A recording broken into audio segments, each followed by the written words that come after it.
listener, how are ye out there in the world of crazy, eh?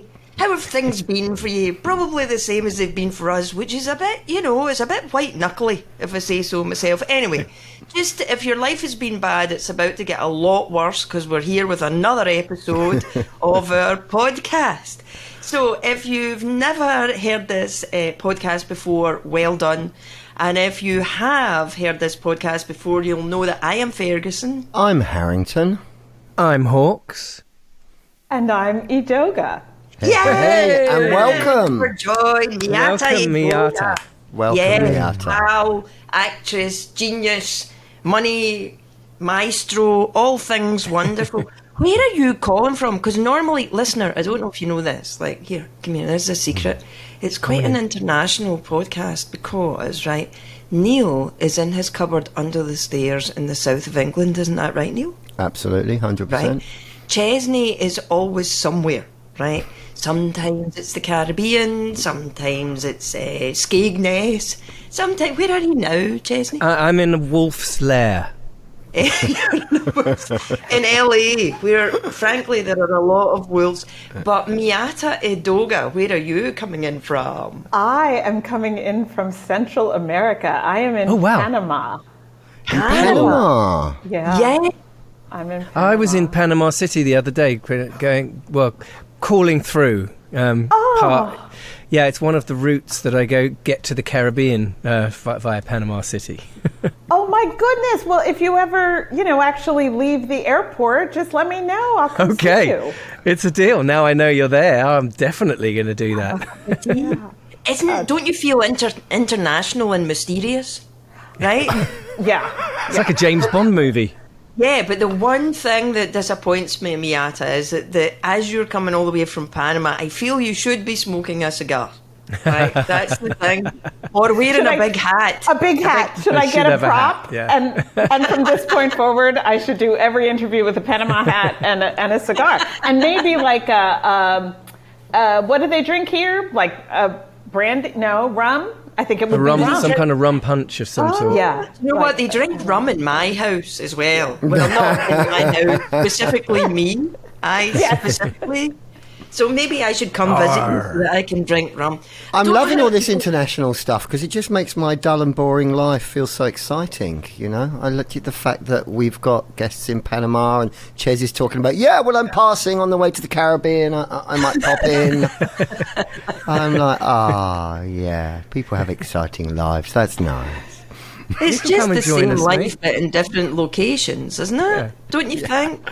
Don't you think, Miata? Because we know each other from here, LA. Right? From LA. Yeah, absolutely. And I feel like the pandemic, at least for me, pandemic was really what opened up the world in a sense, which is kind of crazy, right? Because it really shut us down. It closed off everything, It closed off everything, but it also was what had us say, or my husband, I was about to say he came home, but what I mean is, he came from that corner of the bedroom to the other corner of the bedroom, because this was during the pandemic, and he said, why don't we go somewhere? And I was like, what are you talking about? And, he was like, we're all sitting in the house, all of us working in this house in West Hollywood, and why don't we go somewhere? And that was what led to Panama. And now 2 years later, I'm like, I'm not coming back. Oh wow! You just up sticks from Los Angeles and moved to Panama during the pandemic, right in the middle of the pandemic. Well, it was we made the decision on September 1st, 2020, and we moved on January 28th, 2021. And so we've been here now just exactly 2 years. Yeah. Wow. That is quite the move. It's something that is so exciting about you or wonderful about you, right? Because one of the things that we're going to talk about today, or what you're like an expert in, is how to deal with money and how to deal with your money. And for most people, I think they think of that as being somebody who doesn't really have adventures, who's quite measured, who certainly doesn't pick up and move to Panama during the pandemic. But also, like, sometimes you're one of the most extreme people I know in a way, because when I meet you, I remember meeting you just by chance down in LA, and I said, how are you doing? You were like, well, I've been doing circus skills this weekend. I've been doing the trapeze. Wow. But You're also, an adventurous soul by the sounds of it. Yeah, but also you and Adam, your husband, got married after knowing each other precisely how long? 3 months. Yeah. 3 months. Yeah. So impetuous too. I know, but here's what's crazy, right? You would never have described me that way, ever. Like, I really was the kind of staid and measured and practical and thought things through. But when it comes to the most sort of life-changing decisions, marrying my husband now 25 years ago, moving to Panama, they were decisions that were made unbelievably quickly, and we just went for it. And I think the thing for me was in both cases, and people might get upset at this, but in both cases, I told myself, if it doesn't work, it's okay, right? Yeah. And so, because my husband, it was a whole green card thing, and I loved him. I knew I loved him, but I also knew I'd known him for 3 months. And that, like things can change. But best decision I made ever. And with Panama, we said, all right, let's go for 18 months. It'll be an 18-month, adventure, and then we'll come back to LA. And I think that was also what allowed me to do it. If you'd said, oh, you're making a life move, I might have been like, oh, hold on, let's take a breath, right? But 18 months, it was like, yeah, let's do it. And then when we were here, the way that it has changed our lives, now I'm just so happy that we took that chance. It's fascinating too, though, because for people who are just listening to this, they'll only hear you, Miata, as American. And they'll know that Adam, well, they don't know that Adam, if you'd met Adam, you would know that Adam was English. So it's not only like from different continents, but also Adam is white. And whenever I talk to you, you're one of these people who makes me understand the world from a perspective that I had never even considered, right? I'd never even considered. And one of the things that you said about Panama that was so relaxing was that as a black woman, you could go into a store and nobody would follow you or check that you were trying to steal anything. Yeah. And I was like, wow, whoa. Yeah. I had no... Because also, you are one of the most sophisticated people that I know. Do you know what I mean? Yeah. Like, I would figure that if somebody was going to follow you, it'd be to ask you where you got your handbag or something. Exactly that, like, yes. Advice. So the fact that you said that was like so... It made me really think about how little I understand about race and colour and racism and prejudice and everything. Yes, I really never enjoyed shopping. Growing up, as an adult, I never enjoyed shopping. And I realized older in my life, it really was because I always was aware of being watched very carefully. Wow. And now what I also have to say is, I have 2 children. One is off at university in Scotland, but my other one is 15 and is here in Panama, and he's a boy.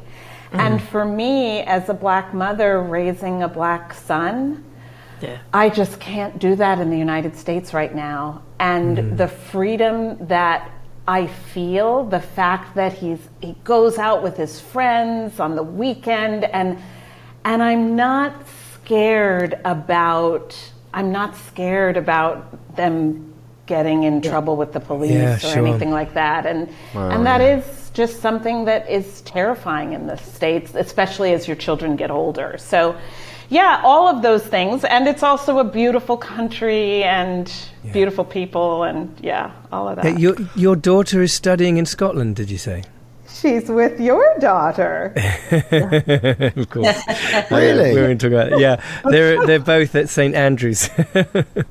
Oh, wow, that's great. See, now, look, guys, I'm over the place. Small world. I'm sorry to be a schoolmaster, but I'm looking at the clock, and I think we need to get into structure, don't you? Oh, we do. Particularly because we have a structure for our podcast. Chesney, tell me, Arta, Tell me how to remind the guests what our structure is. And okay, for those of you that haven't listened to our lovely podcast, we do have a little structure.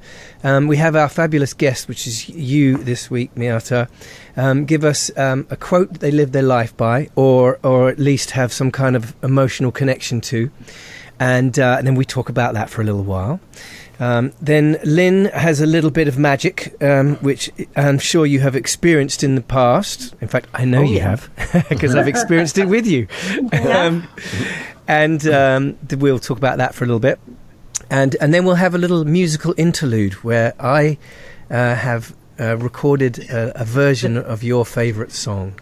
And then we'll talk about that as well. So that is basically the structure. And Neil just is there to facilitate in whatever way that you could possibly. I'm just here to look pretty. That is, that's it. I'm looking I'm very taking pretty over. I'm right taking now. over from Ches because I need something, and he's got the talent. So I'm going to go with pretty because it's what came to mind. So Miata, we're going to start off with your quote, and I'll just tee this up for you, and then we'll come to you, because obviously it's fascinating. This bit tells us so much about the personality of guests and coming on the show and where their heads are at.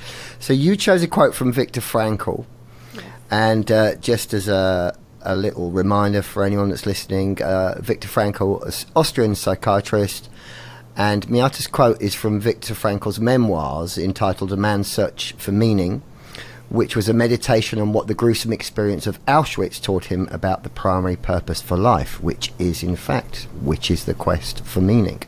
So, Miata, your quote: everything can be taken from a man but one thing, the last of the human freedoms, to choose one's attitude in any given set of circumstances, to choose one's own way. So, yeah, Viktor Frankl. That's we need a 3-hour podcast for you to get into that. do. So over to you as to why you chose that as your quote, and how that comes from inside you, and the little gems you have about why you've given us that. Yeah, I think for me, it is just the most powerful reminder of how I strive to live my life. Obviously, far, far, far from anything close to perfect, Lee. But it is that I think as I've gotten older, what I've really understood is that pretty much everything is ultimately out of our control. There is nothing. I mean, I always have been a very type A kind of controlling personality, right? If I say I'm going to do this, then I'm going to do A, B, C, D, and E, and I'll get there. And it's understanding that none of that is within our control. But what we can control is who we're being. We can control how we're showing up, how we're responding, how we're choosing to take advantage of whatever the pocket of time is that we get to be on this planet. So I just am so grateful for people like Viktor Frankl, who took extreme suffering and still made meaning out of it, because it reminds me that, well, then I have to strive to do something with the struggles that come my way. That's amazing. I do think as well, like you talked about the pandemic earlier on, and one of the things from the pandemic is I think it finally shattered that kind of pretense that we're all meant to have. Because pre-pandemic we could wander about going, no, my life's marvellous. No, bad things never happen to me. And then you're like, oh, global pandemic, right? No, actually, I have shit too. It's funny, mine is the thing with perspective is that like some days where if it's a particularly rough day, the thing that I say to myself is the most that you can achieve today is to do no harm to yourself or others. And sometimes that just means shutting up, because like I'm angry or I'm frustrated or I'm afraid or whatever, and I want to hand it to someone. And that actually taking that attitude of taking the perspective, it's the last part of dignity, I guess. Yeah. If you go, I've lost everything, I'm a complete arse, my life is a failure, but at least I'll have dignity in not making anyone suffer for it. Are those the days you'd stay in your duvet? Stay under your duvet those days. But if you could, I don't know about you guys, but I feel like after the pandemic, not even just the pandemic, because it was crazy before that, but the world is kind of rocky. So some days you might find yourself in a place. Sometimes it's only for an hour, right? You're like fine for an hour, and then something happens, and then you're like, holy shit! Now I'm in no man's land. This is not a good place. I sort of feel like pre-pandemic, it was an idea that you could go to your bed for the day and hide under the duvet, but now quite often you have to get shit done, and still be annoyed. We've all had to kind of like reevaluate that, haven't we? Because we had that year and a half, 2 years of being able to just really get off the train and well, certainly for someone like me who was touring all the time, and I really liked the tranquility of lockdown. I got to spend time with my wife and my kids and just be alone in my own thoughts, which I kind of liked. And so now that the world has kind of got back to almost getting back to normal, and I'm getting out in the world again, I'm like, I'm not sure I want to get out in the world. Totally.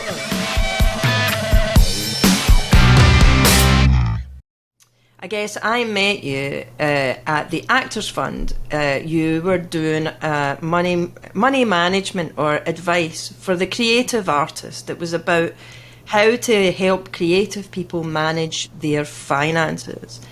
And the thing that I loved about what you'd said from the beginning of it was that the big lie told is that people who are truly creative must be broke. But actually, if you really are an artist, you should expect to not be able to pay your bills and live above an attic and all that stuff. And then that was a big lie. Tell us about how you got to there, because that's fascinating, I think. Yeah, very much so. Yeah. Oh gosh. Well, the brief version of the story is that I am also an actor, and I didn't learn anything about money. And I was fed all the stories that I think so many of us are fed, that it's about just being willing to struggle and to work suffer for your art and to suffer, right? And I could do that. Like I was like, I can suffer. Just watch me. Were you good at that? You're right? really good at that. Really good at that. And so that's, precisely what I did. And I suffered my way into about $80,000 worth of credit card debt. And just some really terrifying moments of feeling like none of what I thought I was going to be able to do just by force of will and working hard was working, and that I was really going to have to quit and, probably go back home and live with my parents, all a very terrifying proposition. Get a proper job. Yeah, right? Get a proper job. Get a real job. And I really, it was at that moment that it was like either quit or figure it out, right? Or figure it out. And so it led me on a journey of really trying to learn and understand money. And what I came to realize was that the information was out there, but the information was absolutely not for what I now call non-traditional earners. It was not for us as artists. Like, it actually doesn't even matter whether you're an artist who's earning lots of money. You still go and try and get a mortgage, and impossible. what they are going to put you through. And so all of the systems, the 401ks, the pension plans, the benefits just because you show up to your job, the regular paycheck every 2 weeks, the tax structure, all of it is created for traditional earners. And that's the same with all the books and all the wisdom. And so I started trying to apply, to figure out, okay, but how do I have to change this? How do I have to look at this idea, pay yourself first, right? As an artist, how does that actually work for us? And it started just almost 18 years ago. In a month, Abundance Bound will be 18 years old, which I'm just so I can't even believe. But it started with just me saying, okay, I think I figured out some stuff and this is helping me, so let me have a little workshop. And 2 people would come and I'd have my little workshop, and it really became a passion of mine, because I believe if I had been taught this, of course I would have made mistakes. Of course I would have. But I would not have made every mistake. And we can't even call them mistakes, because it is information that we're simply not given. Yeah, and you don't have that at the beginning. We just don't have it. And frankly, we don't have it at any point. No. And it's shocking when you become aware of it, of the way that the structures are in finance with non-traditional earners. I mean, obviously I can relate to this completely, not being able to get, mortgages because you can't show 3 years of tax returns, and I mean, all that shit. I mean, it's a minefield out there for people like us. It is. And I just became really passionate that, we can change that. But it requires a conversation, and it requires the actual recognition that there's a whole significant portion of our population that actually the good that artists and creatives create in our world, we cannot argue that, and yet we do not support them with good and accurate information. And so that became a huge part of what I do.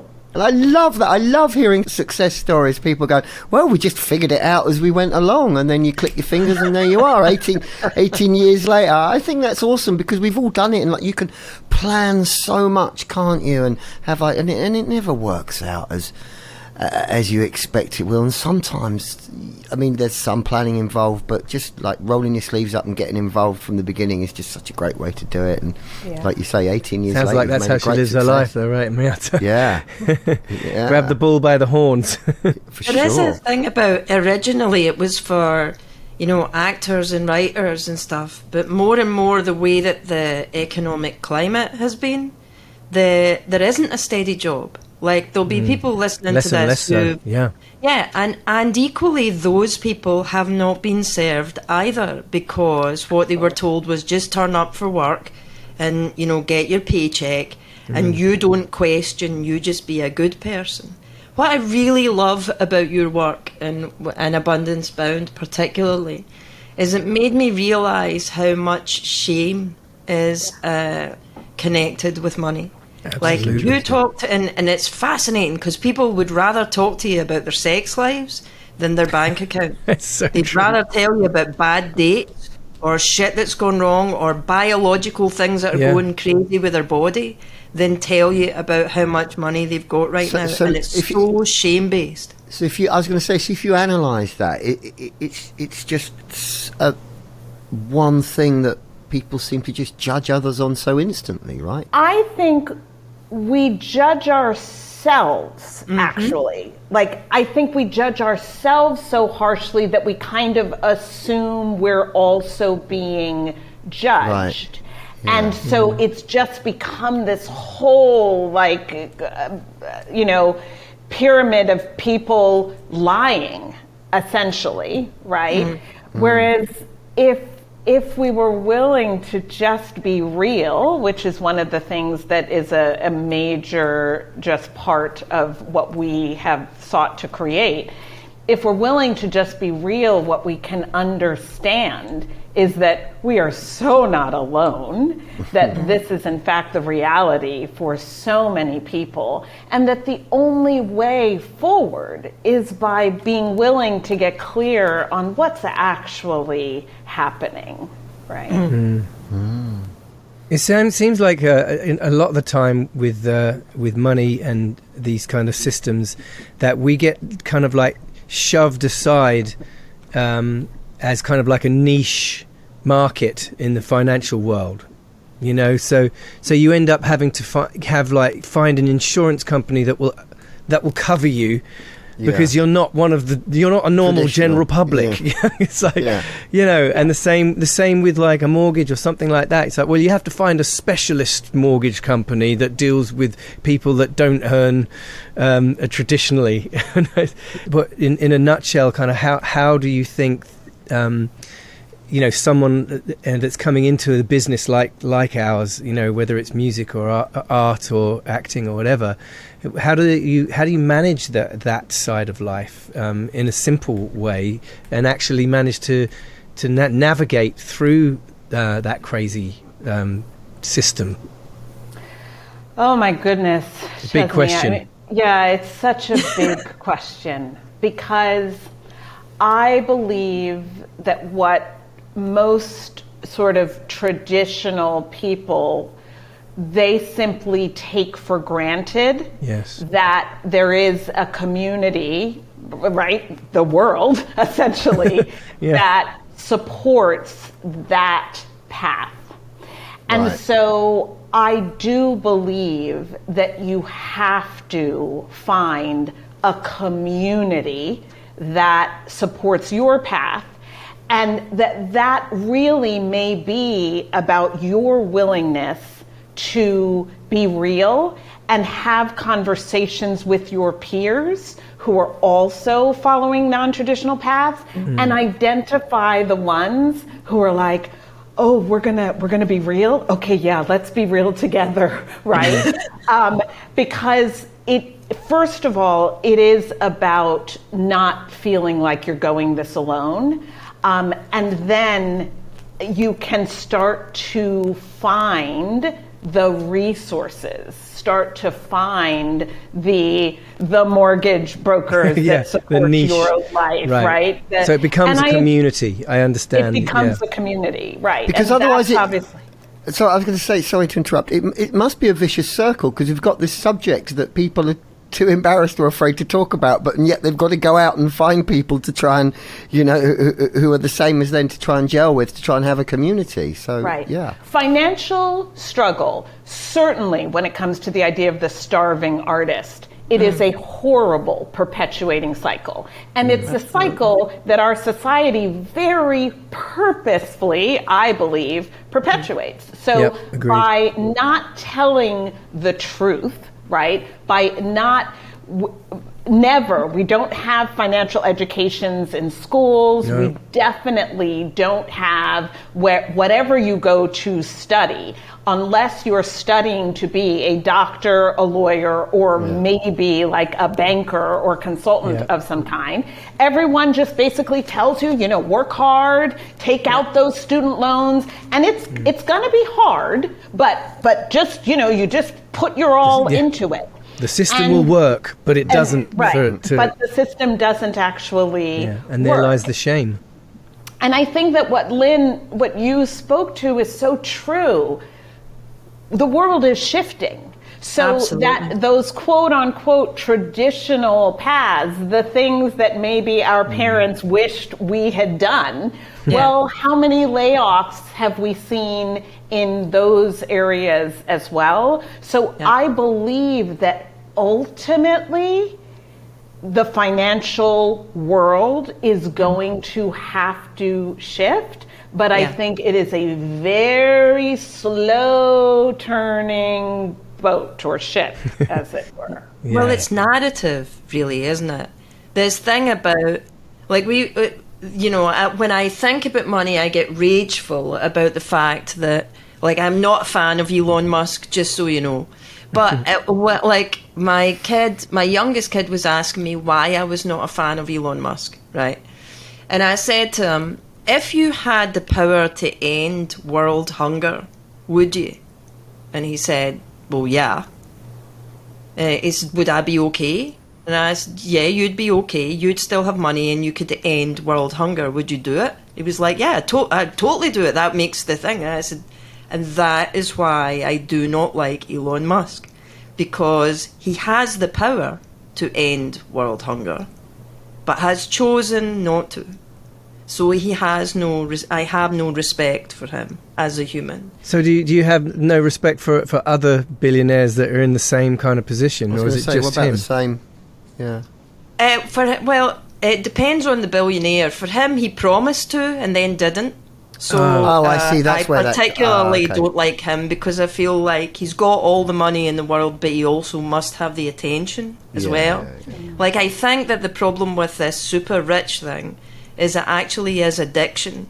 But because we have such an attitude about money, we don't see it as addiction. Like, I think that Elon Musk is like a bulimic at an all-you-can-eat buffet, but people don't see him as being terribly ill. They see him as being terribly successful. And that, I think, comes down to that when you say a thing right at the beginning of your courses, which is how many people in this room were taught about money by their parents. And nobody puts their hand up because nobody got it. But so Elon Musk, for example, his fortune came from his family. It was already there, right?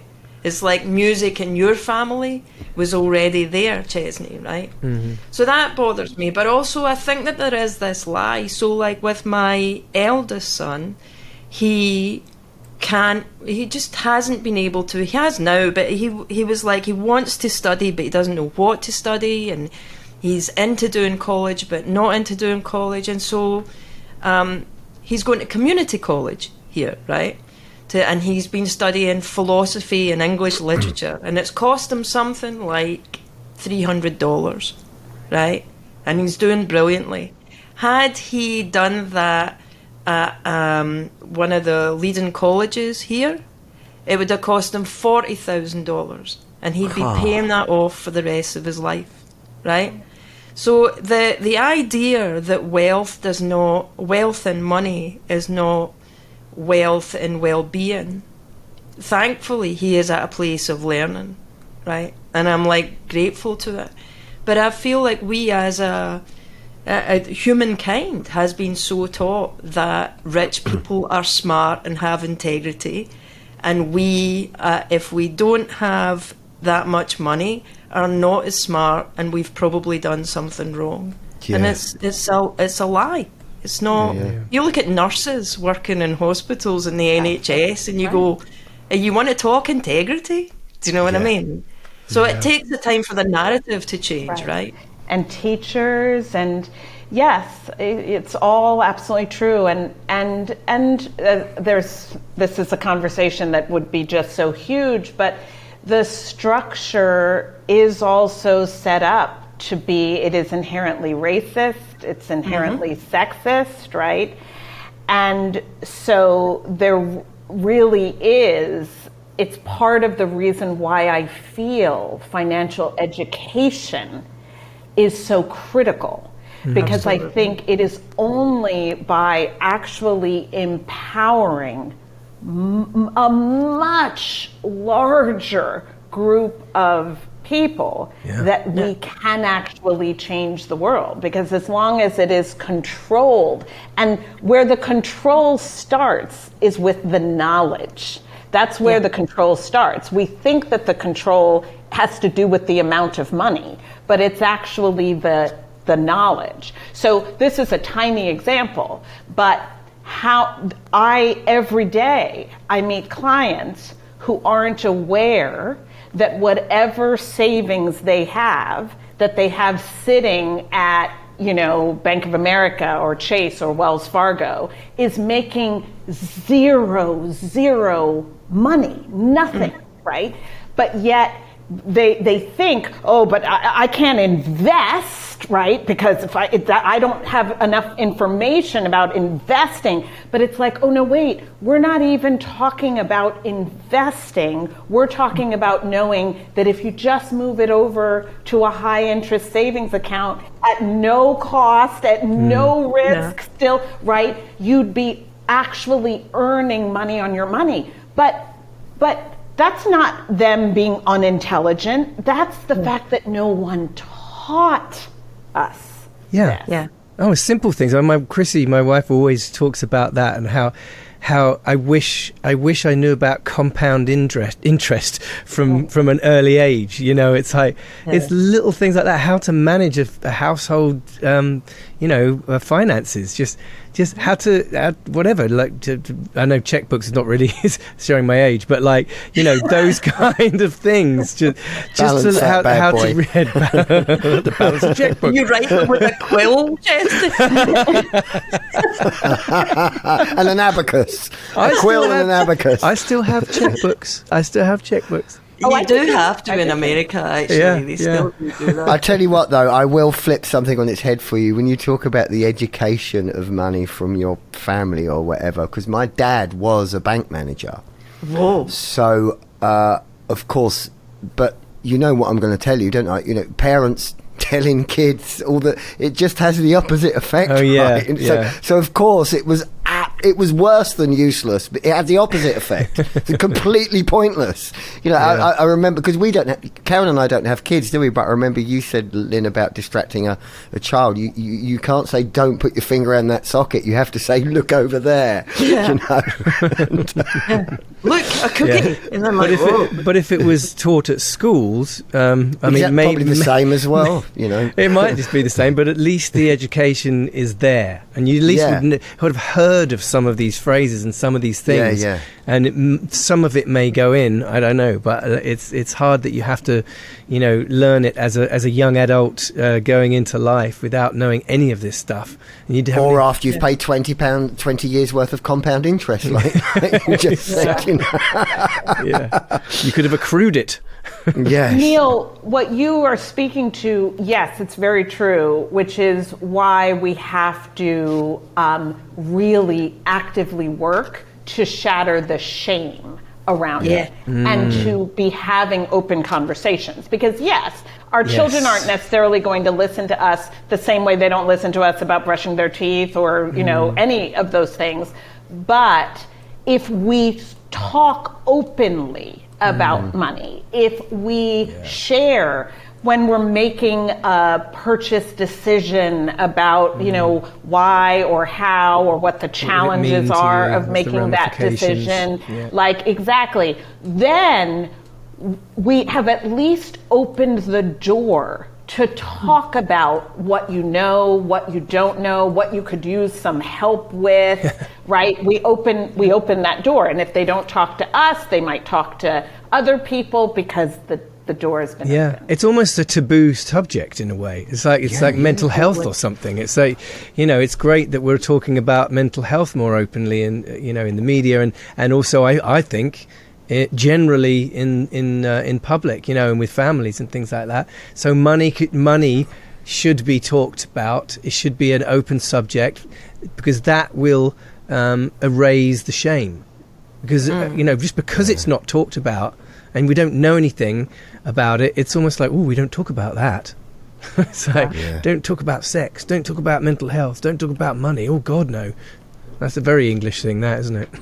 Totally. There is also that thing as well where that people get into financial fear because they believe that they're powerless over how to change what is happening to them financially. And that is through a lack of knowledge.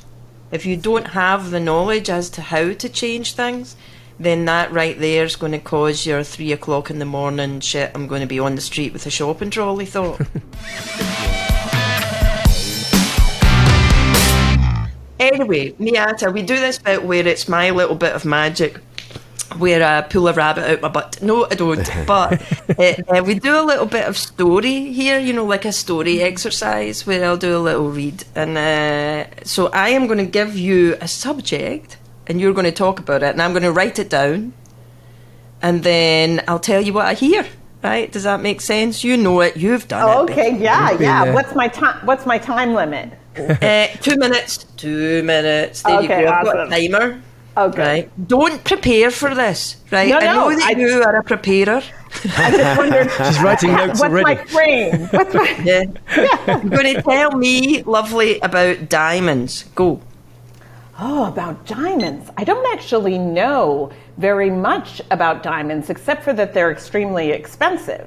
So my husband actually, not really. His dad gave me a diamond ring as my wedding present, and it was his mother's. So it was Adam's father's mother, so Adam's grandmother's ring.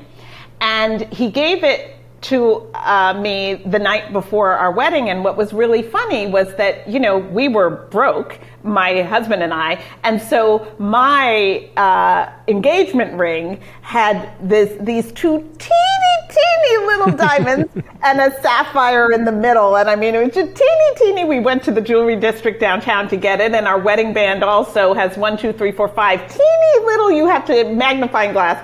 And then his father presented me with this 3 big diamonds. And I remember my husband being like, wow, I only feel shown up a little bit. So, so I sort of had a sense that, wow, that ring, wow. But I don't know anything about diamonds. And I also know that they're very controversial because they come from places where people do really bad things. So sometimes I think maybe I shouldn't even wear this ring. You hear about how diamonds are created by friction, right? So there's probably another quote in there about how, if we work, whatever, if we're willing to struggle and get through the tough stuff, therein lies the diamond. Diamond in the rough, I've heard that. I'm not even really sure. Oh, it's like someone who is in need of some polishing, maybe, right? I don't know. That's about all. It is, though, the very common engagement ring. There you go. There I go. 2 minutes. Well done. Well done. Outdone by your own father. I love that. I know. That's funny. Do you know what's lovely as well is because the boys know what diamonds mean. So I'm listening to them going, whoa. When people talk about diamonds, they talk about value. It's what they value. And what is in this is that obviously value, your husband Adam comes right up there. He's like first Adam. thing. Yeah.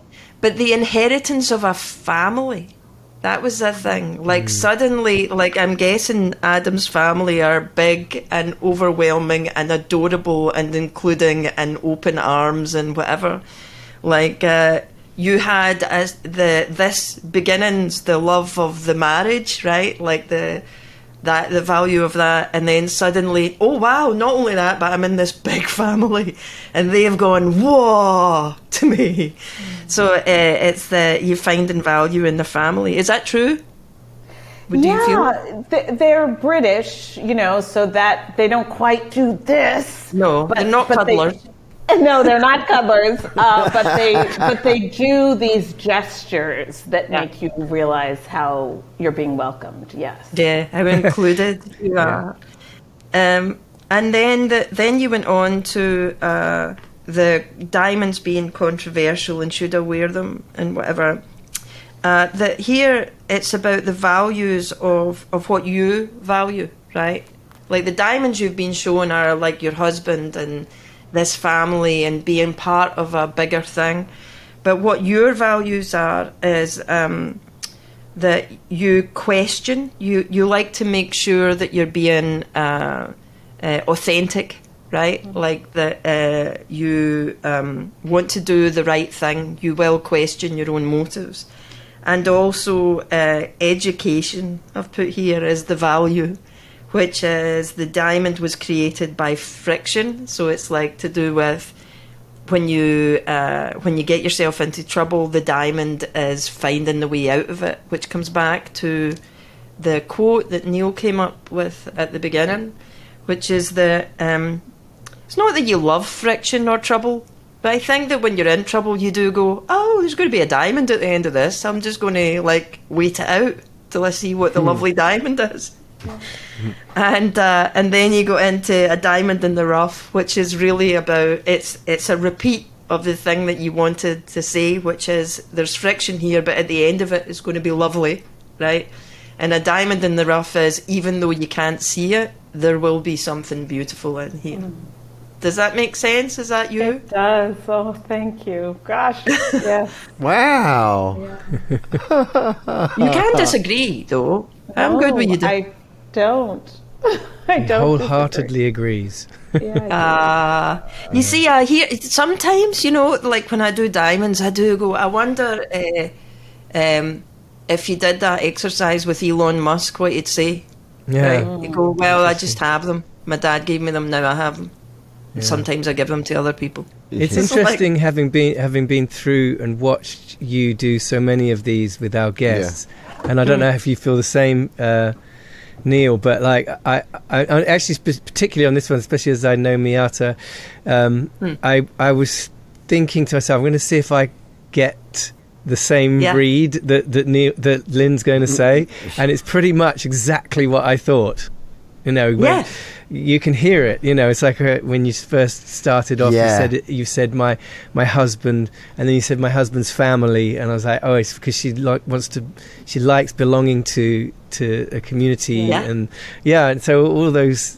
It's amazing, just kind of witnessing it and seeing it, and then it becomes kind of quite simple in a way, like you really kind of Yes, to compute it does, doesn't it? Basically, Miata, you're sitting here and we're pulling apart your personality in a fascinating way. I haven't even had my input yet. I haven't even said what, I feel about narrative, though, the way that you feel about money, right? Because I feel like people are telling you all the time who they are. They're telling you all the time. And what we do is try and persuade ourselves that that's not the case, and I wonder if it's like, because when it's like comes from a similar place, but very early on, like if you try and persuade a baby to like you, if the baby doesn't like you, it's like, no, don't like you, don't talk to me, I'm here with my mum, don't even look at me. Right? Yeah, you do that, I'll bite you, right? Like, no. But then we say to the baby, no, they're a nice person, this is a good thing, this is a blah, blah, blah, and we take away all the instinct. And I think that when you start to tune into what people are saying to you rather than what they look like when they're saying it, then there's much more information in there. It's one of the things I love so much about your work, Miata, because I think it is both creative and practical at the same time. And one of the things that I loved so much about it was that I had never before heard anyone talk about money in terms of that it's connected to not the soul per se, but it's really so connected to a person's belief about themselves. Do I deserve it? Am I meant to be poor? Are other people better than me? Like, it's so linked into you have connections all of that. it right through your life, though, don't you? Because I feel like Totally. because I had quite a lot of money as a young man, and then it kind of, shit happened, shall we say? I now have this kind of difficult, or I have had up until when I've kind of started to work it through, a difficult relationship with money. It's like almost money almost equals like loss or death, even, and to me, and it's crazy because you say these things over and over in your subconscious mind, and money is bad, it's like, and that's where the energy is not good, because it gets stuck. The bad energy, and so I like to think of money in myself now as more of a flow. It comes in and it goes out, and that's fine. It goes out, it comes in, and now when I write my signature or something, when I'm buying something anywhere, I always put money is love or thank you or something gratitudinal, and that really helps with my kind of energy towards money leaving me, if you see what I mean. It's not leaving me, it's just going on its journey, and it's coming back. It's like the blood. Money to me is like the blood of the world. It just flows. I'd love to just speak to that just for a second. Of course. Because, yes, I feel very, very strongly that money is a relationship that we all have. And we have the relationship from when we're born until the day we leave this earth. And we don't have a choice. You don't. You will have a relationship with money. And so the way that I see it is that, like any relationship, it is going to lie somewhere on the spectrum from a negative, toxic relationship to a healthy, thriving relationship. But the mistake we make is in believing that the quality of the relationship is connected to how much we have. Yeah, absolutely. And that is actually not true. So there are plenty of people with lots of money who do not have a healthy, happy, peaceful relationship with money. And likewise, there are people with very little who have a very healthy, thriving relationship. And so what we need to work on is the relationship. And if we work on the relationship, the other things will follow. And so we, at Abundance Bound, we say, you will be working on your mindset, you'll be working on your management, the practical, what do I need to do? And you'll be working on making more. You'll be working on strengthening those earning muscles. But if you ask me which of the three is the foundation for all of it, it's the mindset. It is, how am I going to be? It comes back to the quote for me, in this relationship, regardless of what is happening around me. How will I show up to the relationship? Yes. Oh, I love that. This is fascinating. I'm looking at the clock, and we're kind of running out of time, because I wanted to touch on consumerism with you as well, actually, Miata, because I see it as such a terrible drug in a way that we've all been kind of just subjected to for so many years. Can we get a quick word from you about that? Because I think it's so dangerous in the way it affects Absolutely. I the simplest way that I view this is, I think that we are either going to walk through the world as consumers, or we're going to walk through the world as creators, right? And I think that there is always going to be some consuming. That's a part of sort of living in society.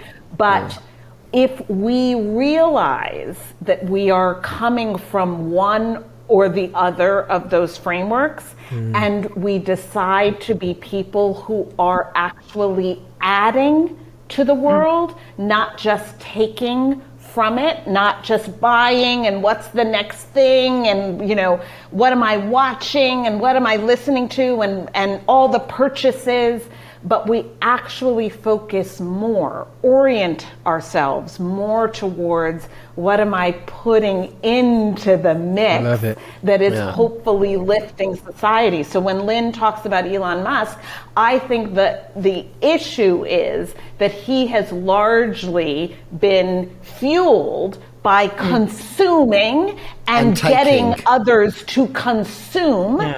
And versus people who take their wealth and abundance and say, I will add. How do I add? And we can all do that with whatever pennies we have. We can be creators. So that's what I would say about that. God, I love that. I get to hear the song? You do. This is our little gift to you, Miata. Now, we ask our guests to choose their favourite song, or a song that they have an emotional connection to. You chose Somewhere Over the Rainbow, which is such an incredible song, and so many people have such connections to this. What's yours?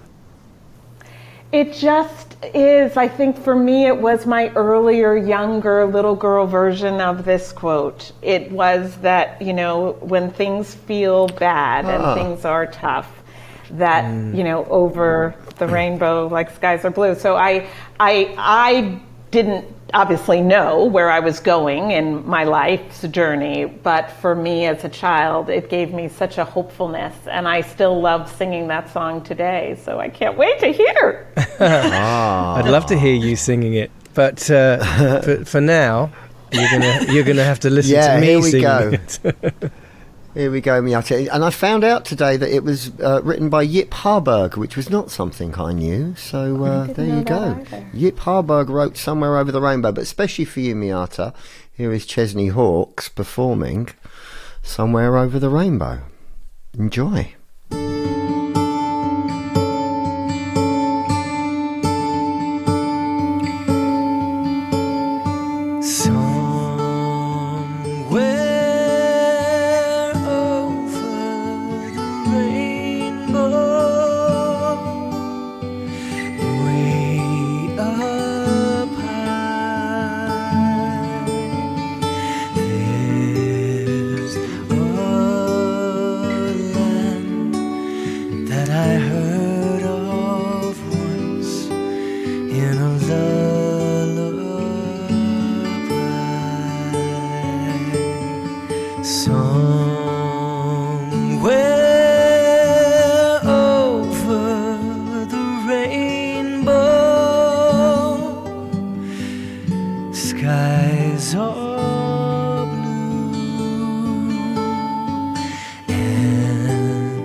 Someday I'll wish upon a star and wake up where the clouds are far behind me, where troubles melt like lemon drops away upon the chimney tops. That's where you find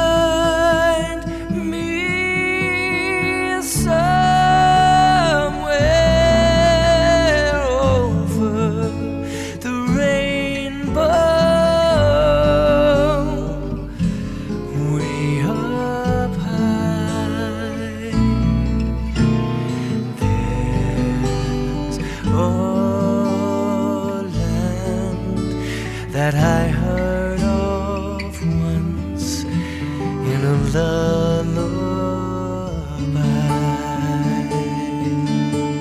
Someday I'll wish upon a star and wake up where the clouds are far behind me,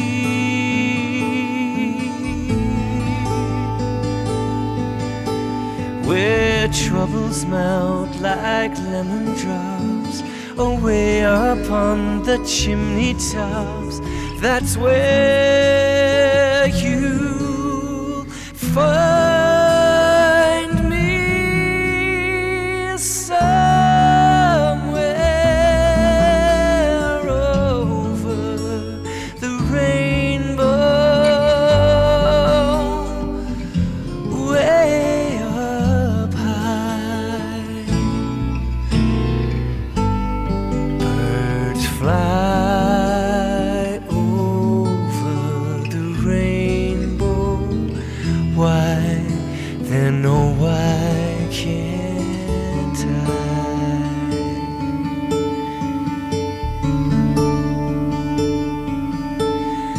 If happy little bluebirds fly beyond the rainbow, why, oh, why can't I?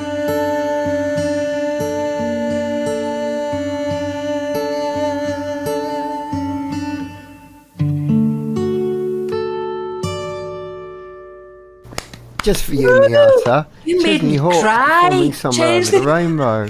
That's beautiful. You made me cry.